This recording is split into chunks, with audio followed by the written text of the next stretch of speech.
C'est au Musée des cultures contemporaines, à Damantongara, que s'est tenu ce vendredi 2 juin 2023, en présence de Nathalie Varlet-Méplon, directrice et commissaire de l'exposition, la visite presse sur l'exposition du recyclage plastique, polymérès, art plastique, qui aura lieu au sein du MUCAT à l'occasion de la Journée mondiale de l'environnement, placée sous l'égide du ministère de l'Environnement et du Développement durable.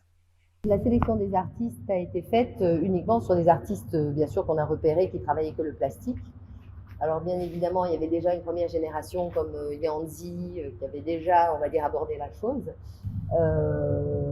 Donc on s'est dit, on va essayer de trouver sur la scène locale, ivoirienne, des artistes qui vraiment sont totalement dans cette démarche-là. Donc en fait, comme on vous le disait en conférence de presse, c'est grâce au ministère de la Culture, de la Francophonie et de l'Environnement et du Développement durable qui sont les hôtes aujourd'hui de la 5e journée internationale de l'environnement, qui est donc le 5 juin, qui va donc se passer ici à Abidjan. Et c'est en ça qu'ils se sont dit, c'est intéressant, dont la thématique est la pollution plastique, qui est un fléau important dans le monde entier, dans les océans, partout, et évidemment beaucoup en Afrique aussi.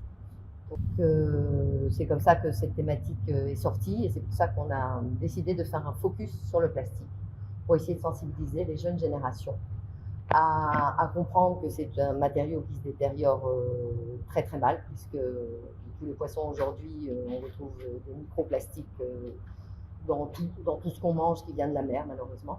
C'est au total 12 artistes et stylistes utilisant des matières de récupération pour leur création qui prendront part à cette autre exposition, dont le styliste Ibrahim Kamisoko. Je suis là ce matin dans le cadre de la Journée internationale de l'environnement. J'expose une tenue ici qui s'appelle Mademoiselle O. Pourquoi Mademoiselle O? C'est une tenue originale. J'ai fait avec plus de 40 grises de ventilateurs et plus de 150 attaches pour vraiment mettre en valeur cette robe-là. Et c'est fait dans du caoutchouc. Ma participation à cet événement, c'est un plaisir.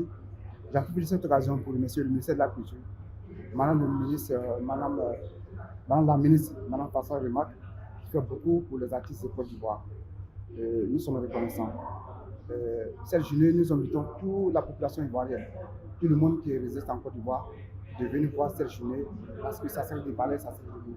Donc nous invitons tout le monde à venir massivement au musée contemporain à Damantongara, ici à Bobo. Je suis très content que c'est ma commune à Bobo. Vraiment, je voudrais vous remercier. Donc, cette exposition est produite par le ministère de la Culture et de la Francophonie et se tiendra du 5 au 10 juin 2023.